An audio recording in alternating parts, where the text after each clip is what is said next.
Ja, YouTube är säkert. Da är den på där, ja. This is on, I think. Yes. Okay. You have to turn it on, probably. There you go. All right. So, welcome everybody to episode 142 of the CosCast. We are here live from House of Nerds today because there's been a House of Cosplay event with Trine's Imaginarium. She's been hosting a cosplay makeup and SFX workshop, which was really interesting. So we're going to be interviewing her today. But before we do, let's move into a little pre-segment. We thought it would be fun if we just talked a little bit about our relationship to makeup, like what do we know about makeup? Do we know anything about makeup? Stuff like that. So I'm just going to leave it over to my friends. All right. What? I don't know if they can. No.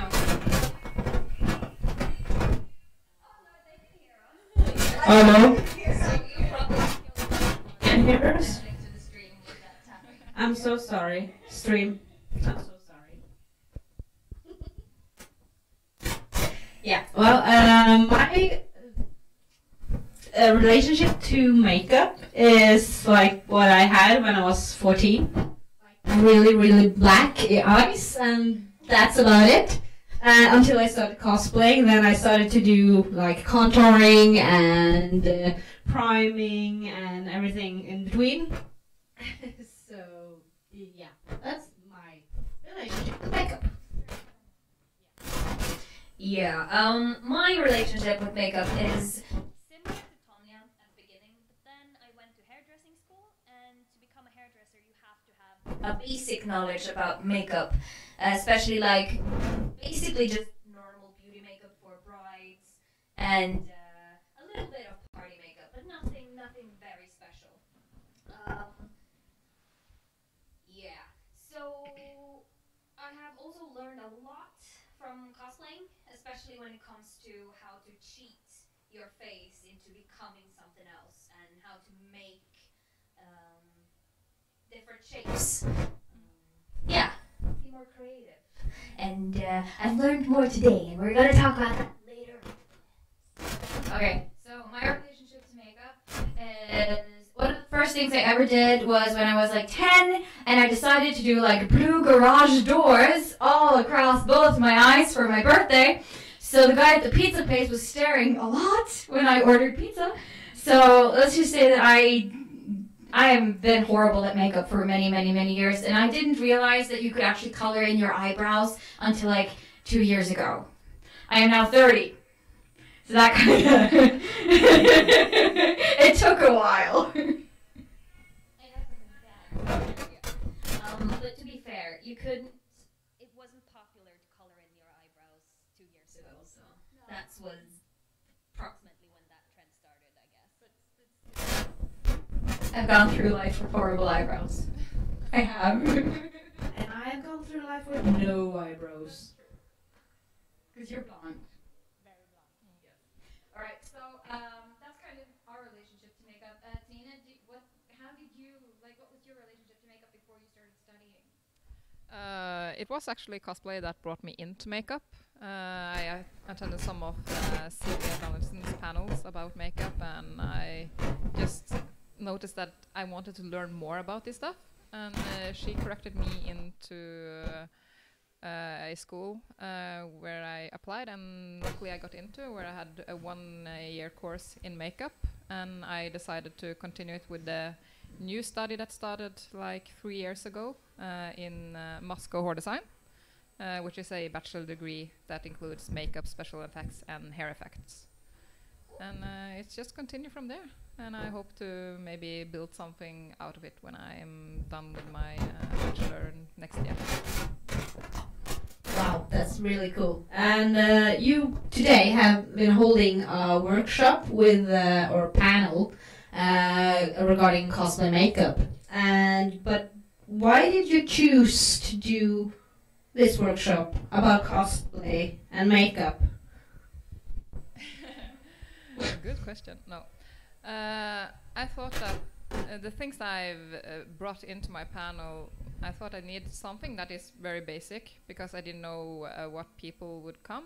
Some have some experience with makeup, like you guys, you have quite a lot now, and some has none at all. So I thought I need something that is very basic so they can learn, and I need something that is a bit more advanced within special effects, so people who know more can also go from this panel feel like they've learned something. And prosthetic transfers, not prosthetic, but tattoo transfers is quite new on the market. So I thought that was a cool thing to show. And the thing with ball cap, I haven't seen them before done in a panel, and I thought it's all right. I will try to bring something new and see how it goes. So I think it went fairly well. I would love to probably have 1 or 2 more hours just to have a better finish on stuff, but all in all, I'm quite pleased with how things went.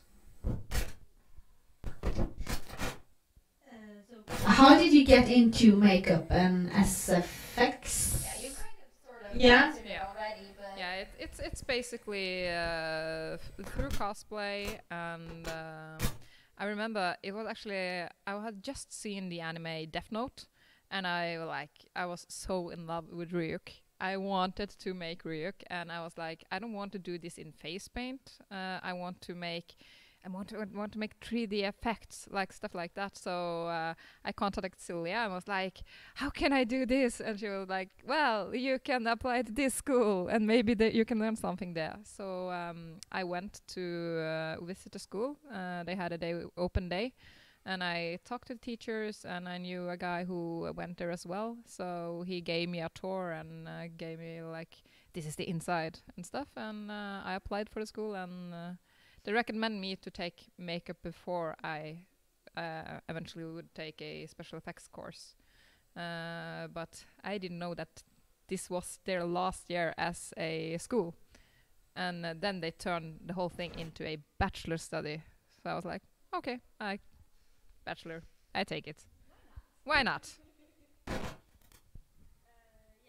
you tell us a little bit about what kind of topics you've been covering today? Topics I've been covering today are basic beauty makeup, gender bend makeup, how to cover tattoos with concealer and foundation, and the thing that I call tattoo transfers, how you make your own tattoos. You can do it at home if you have a laser printer and some PVA stuff.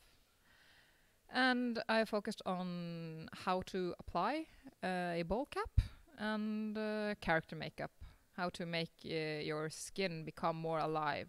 If you're, for instance, cosplaying a character that's it's kind of weathered, like. so apparently we have an echo, so we're just going to have to share the one microphone. Oh, so this is the one. Okay, That's the one, yes, because this one apparently is uncomfortable to listen to. there we go. We're sorry about that. Yeah. Ooh, no.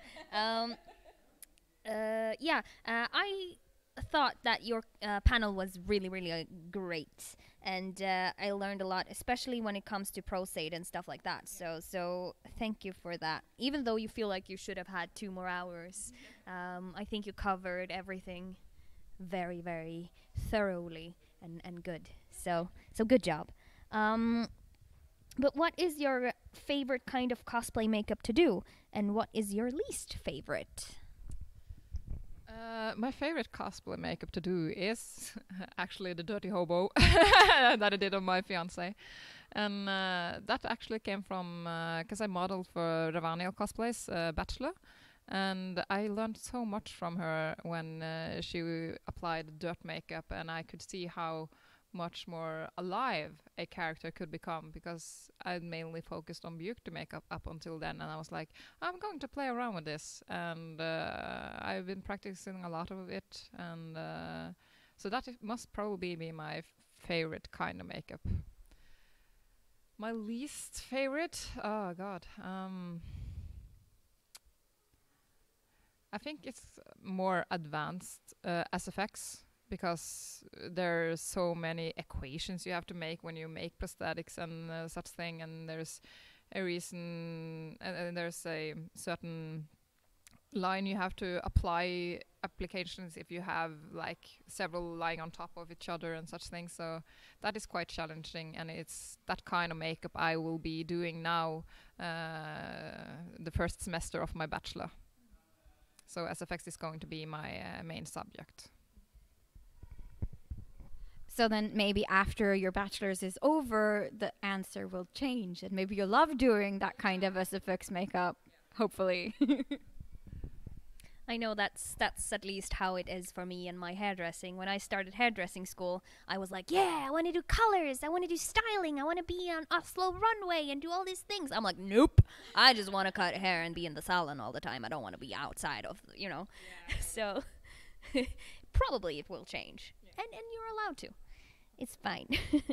Also, I really enjoyed the hobo kind of weathering type of makeup, because I think that is something that a lot of cosplayers will find very effective and useful, because you can have your beauty makeup under and then just grease it up.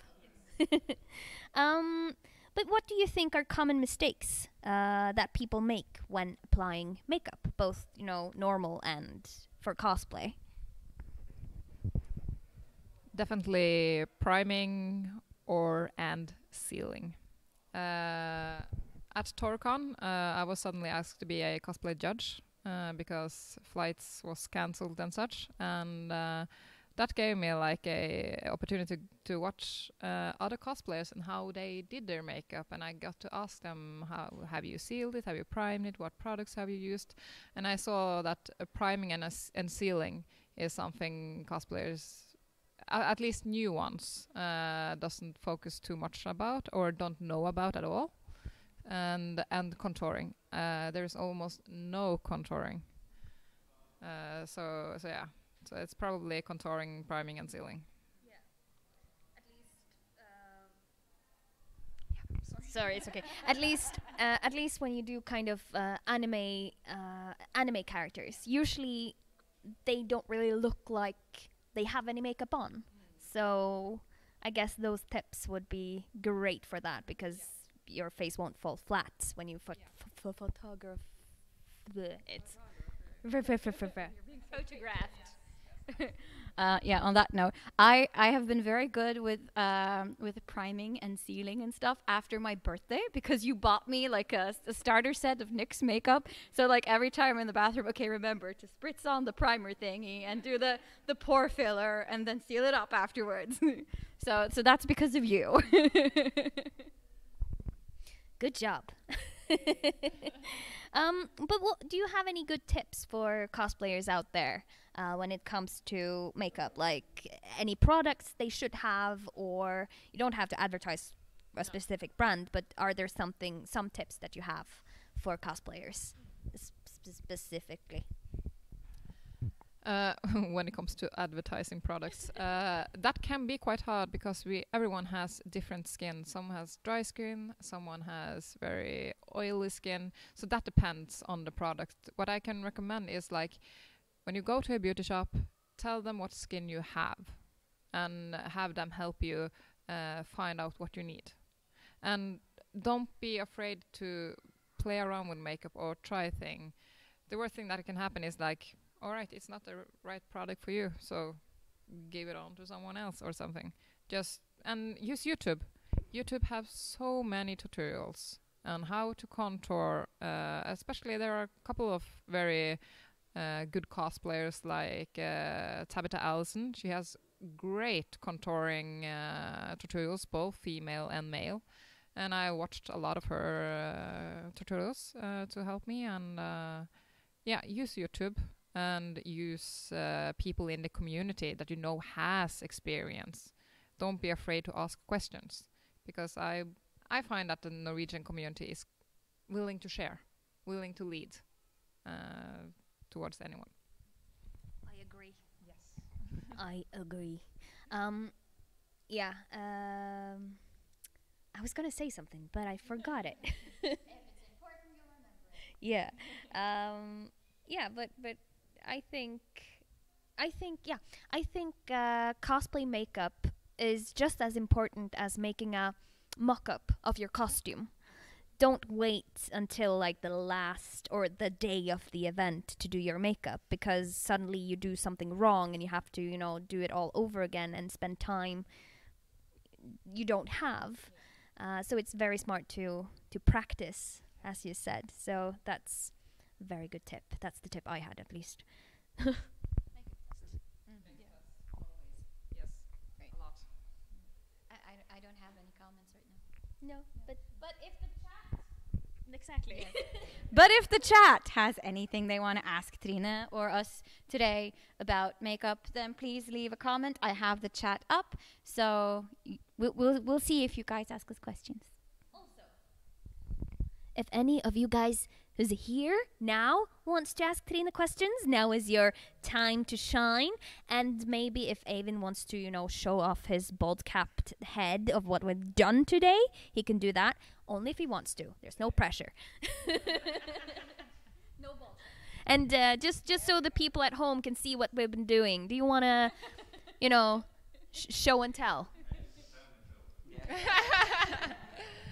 Okay, what I've done to Avin today, I have applied a bowl cap that I made by myself. This kind of bowl cap you can also buy at Visage here in Oslo if you live in Norway.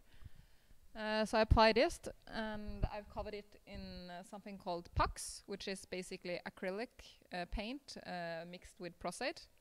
And then covered that again with foundation and used alcohol makeup and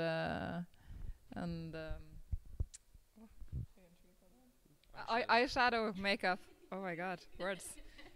Talk too much today. Yeah, and eyeshadow makeup to just make him into the dirty hobo he is on the inside. So it's been his makeup for practically this summer, actually. Like excluding the bald cap. Excluding the ball cap, yeah. How does it feel now when you've been wearing that bald cap for a few hours now? How does that feel right now? It doesn't feel too bad actually. Like it was worse when we did it at home because you placed it over my head while my hair was still wet.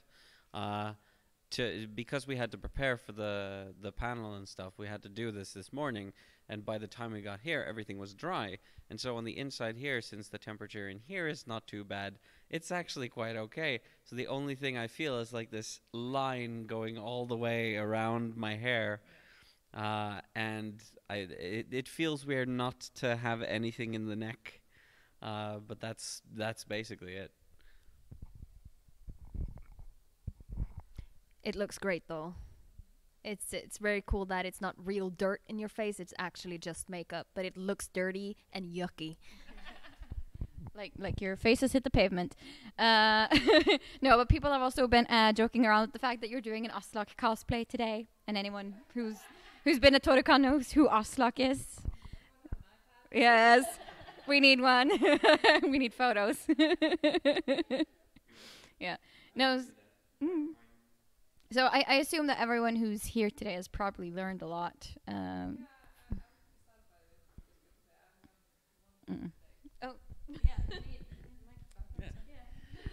No, what I was saying was that if people can walk out here and just say that, yeah, I've learned one thing today or more, I would be quite satisfied, because that was my main goal, to have someone learn something from me. So, yeah. So, have we learned anything? Just to give Trine a confidence boost. I have learned the usage of Prosaid, and the importance of having a solution that can remove it safely without destroying your skin or the hair or missing an eyebrow. so I've learned that, and also the mud water, how to make sores in your face and stuff. That's pretty cool. Yeah, you. I'm just gonna say one thing. If you watched our Toricon show, we all know that Anita loves the microphone. At one point, she even had 2 microphones up to her face. Like, the sound was weird. I was like, Anita, you don't need to. She was like, oh, okay. I forget. Yeah, all right. Well, I've learned a lot of new words today that I didn't know of that I most probably will forget. So, I'm going to make a product list.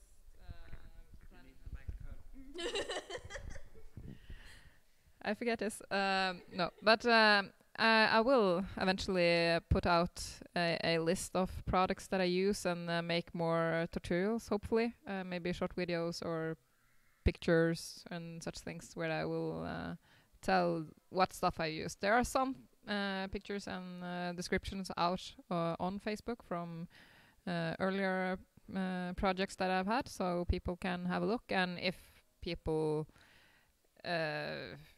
have a character with some special stuff on face or something, just send me a message on Facebook and I'll try to answer them as best I can.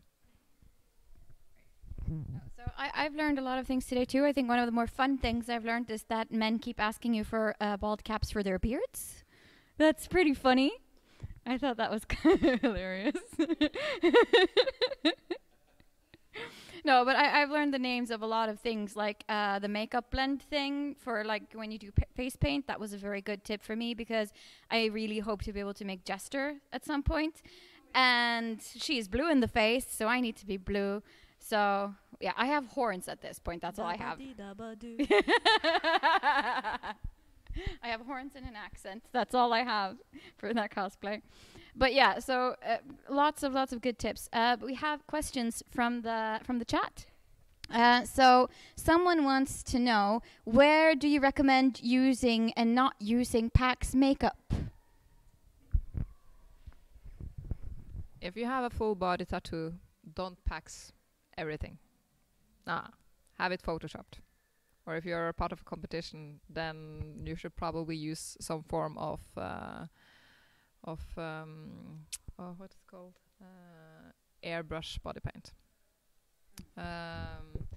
Packs, you can use it like I have done here to cover ball caps. If you have like tattoos on your arms, like you can cover that with packs. That's okay, but not like your whole body. It's my recommendation. Well, it's like it is acrylics mixed with peroxide, and your body is not able to breathe as good with it on.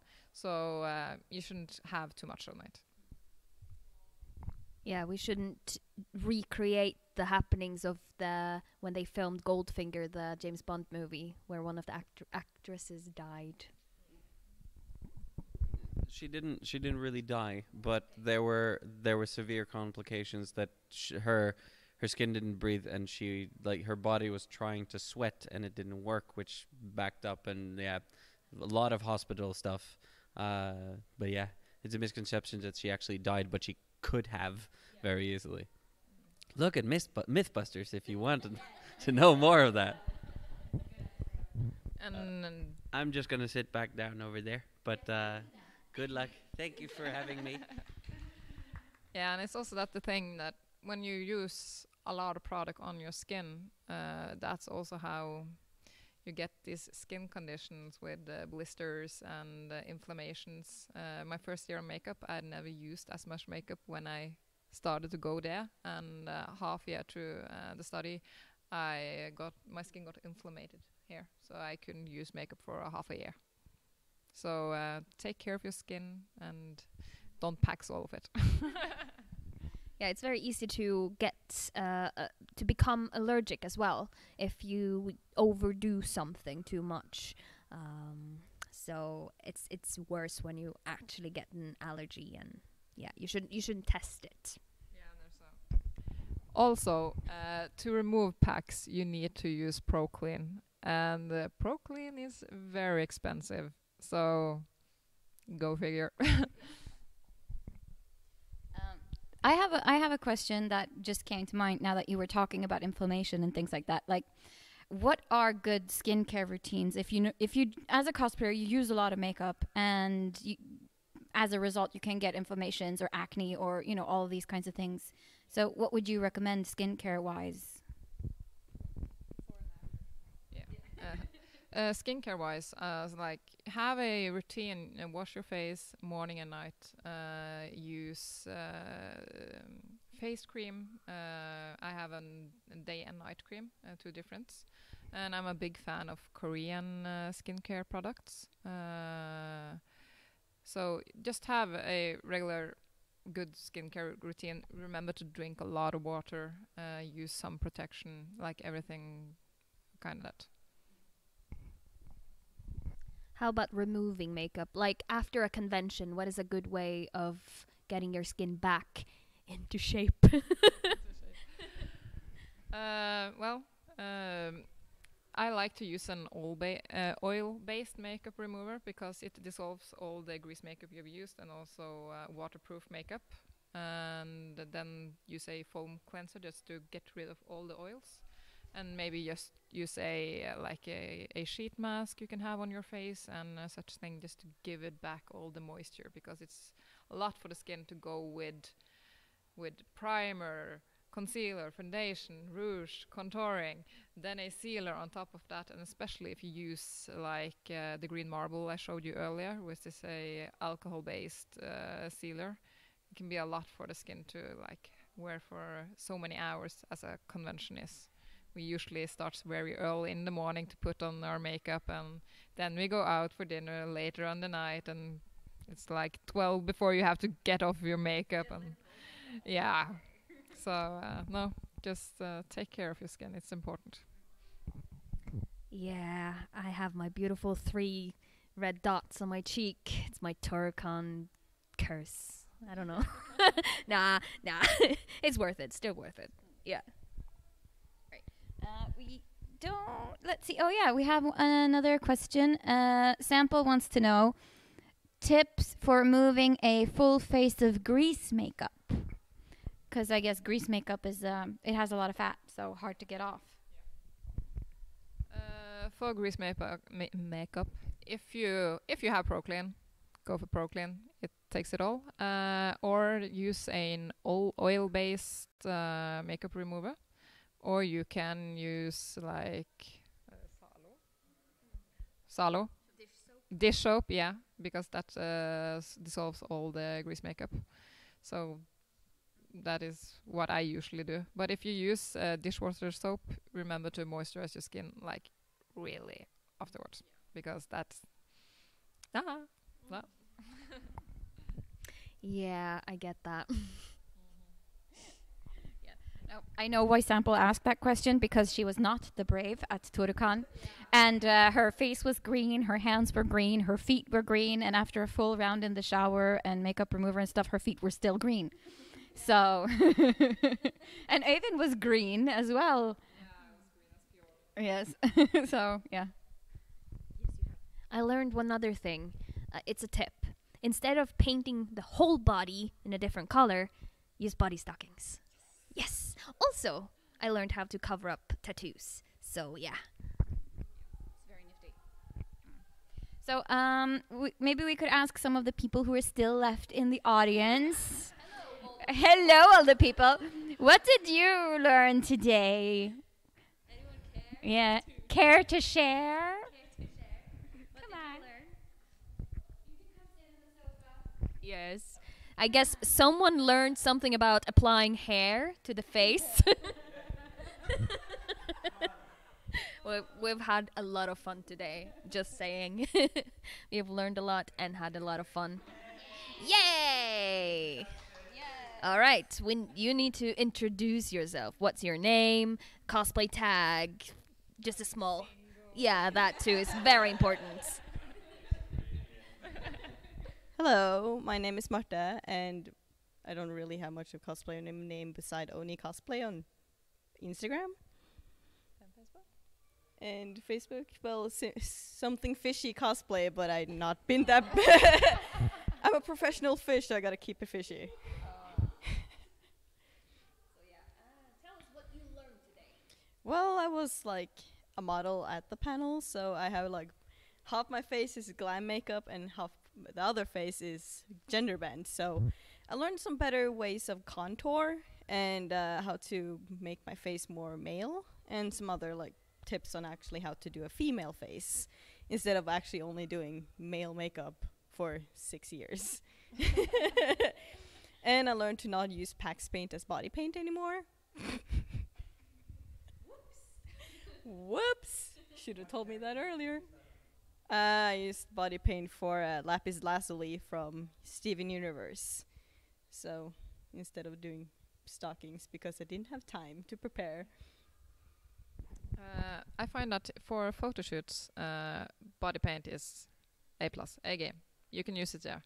But when you go to conventions, you bump into people and suddenly they're blue and you ruin their costume and you have to pay for it and all that. So photo shoots, go body paint. Looks so much better without all seams and such. But like, are you going to a convention? Do yourself just do body stockings. It's better. Saves you a lot of time too, because you only have to make them once. I know that Ra, or Ranirav Cosplay, had a big issue because she had body stockings for the Torukon, but because the wristband, the ticket band, was too tight, she couldn't get the stocking underneath it. So she had to paint her hands for the convention, which, fucked up her time, basically. So she didn't really feel like she had nailed all the makeup the way she wanted to, just because she had to do her hands. So... But you still looked amazing. Yes, Rara still looked amazing. But as Molly, yes, she was Molly Mock from... There's a lot of Critical Role cosplay references in this episode. Yes. Because no one here watches Critical Role. Like, at all. AKA all of us. Let's see. Critters for Life. I don't think we have any more questions from the chat. Did you guys have any more questions? Oh, yeah? I asked you this before, but I can ask it again just so you can repeat it for the show. Is it possible to apply like a bold cap like you did on Eivind and attach like hair pieces onto the bold cap? It's fully possible. It is. I know that Bet Canard Design, who made Handsome Jack.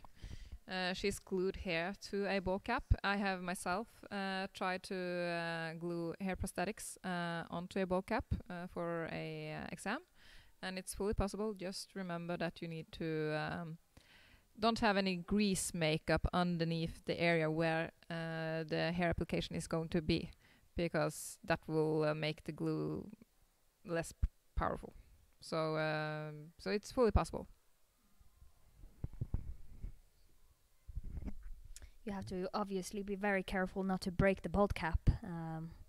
But I guess that you have to be careful doing that whenever applying a bolt cap. The store-bought bolt caps are a bit thicker than the one I made, but I like to make them at least a bit thinner towards the edge, because then are more easily to melt. So yeah. Looks cool. Yeah, that's also something we learned today, that you can actually melt bald caps. I did not know this. So, epiphany! So anyone who wants to know how to actually melt the bald cap, send Trine a message. She'll tell you. Of course, we have another question from the chat. Our usual question, how could we forget? If you were a fruit or a vegetable, what would you be and why? I've gotten this question before. I don't remember what I answered last time. What do I feel like today? I think I said mango last time. Maybe I should go for kiwi. Kiwi. Yeah, hairy on the side. Yeah, maybe. No. Yeah. The kiwi. Here you have it. It's the kiwi. I guess it was Sample. It was, of course, Sample who coined that question. Which, fun fact, Mall Cosplay got asked at NatCon, what is the weirdest question you've ever gotten? And he said, that one. So that's pretty funny. Oh. But yeah, I mean, we've had a lot of repeat guests on the show, and I've kind of figured like we should have like a reserve question, like a plan B if they've already answered the kiwi or the fruit veggie thing. So mine is, if you could be reborn as any kind of animal, what would it be and why?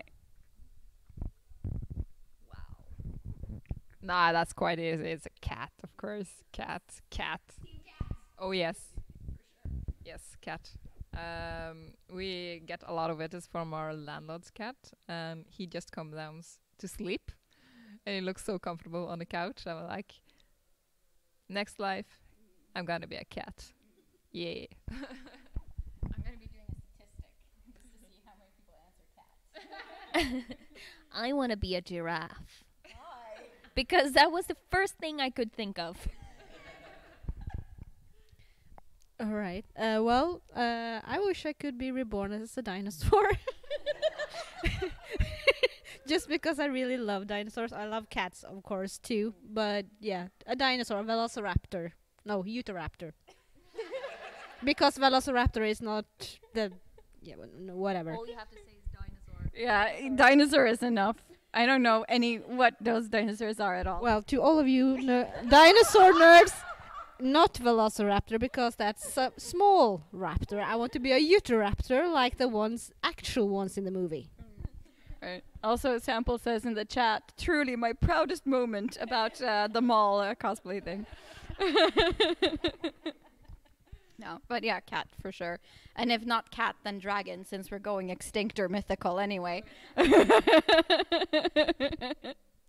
All right, so I figure it's time to move on to our ending segment of the show, which is geekery.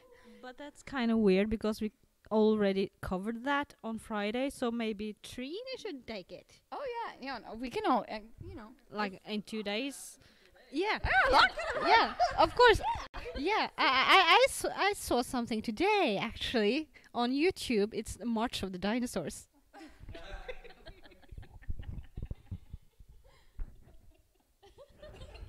There you go. Take it away. Oh yeah. Oh, how can I top that? For about a month ago.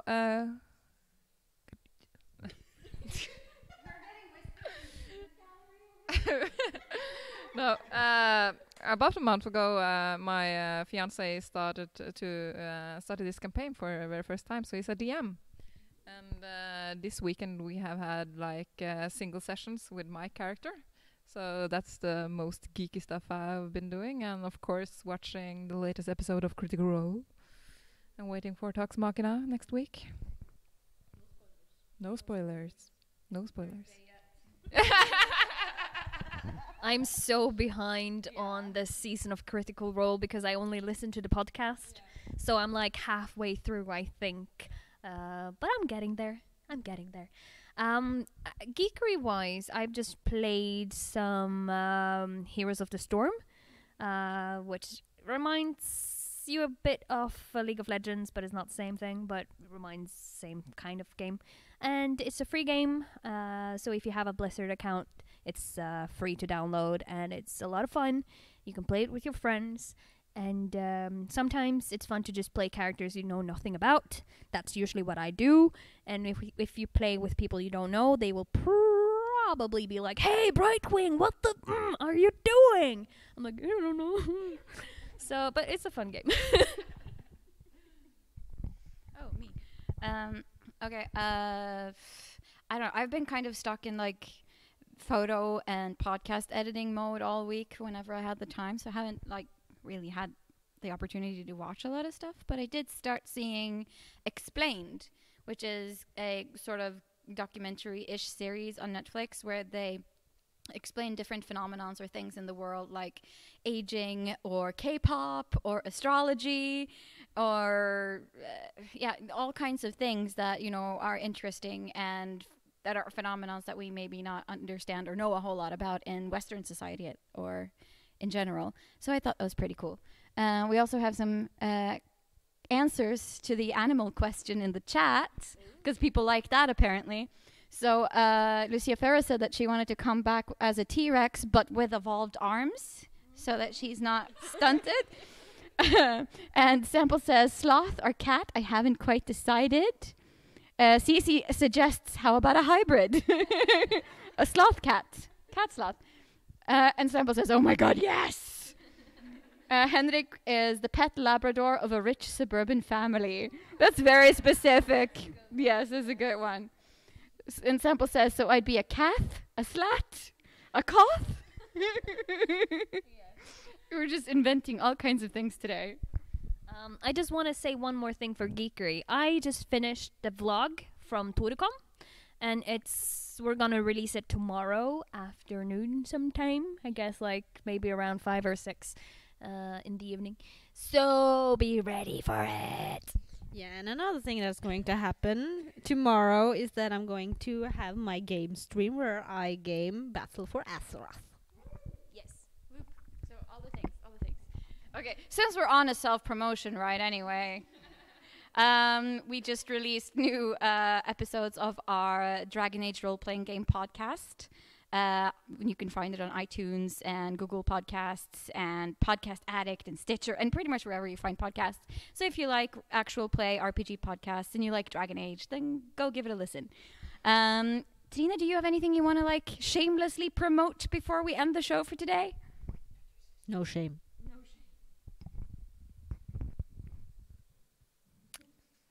I don't know quite yet, but keep an eye on my Instagram and Facebook, and you might find out what I'm making for my first SFX exam.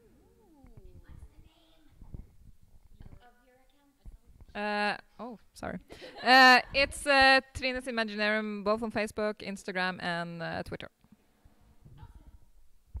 That's cool. And yeah.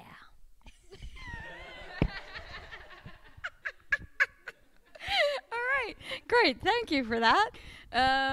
Right, so we're going to round off the show right now. Thank you guys for watching and asking questions in the chat and for attending Trina's workshop. And Sunniva has a comment, so I guess...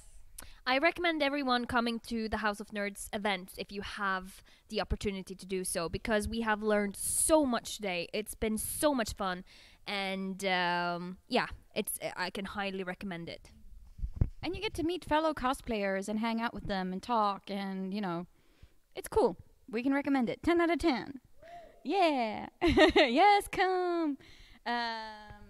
Also, we would just also remind people that next Sunday will not be a CosCast Sunday because we're doing every other Sunday this year, just because we need more time. Aw, Cece sad. Single tear. So the Sunday after that, we'll be back. But we will possibly be doing other like live streams or videos or whatever on the Sundays where we don't live stream. Game stream. Yeah, for example. Okay, so that's it for today. Thank you guys for coming. Thank you guys for watching. Bye!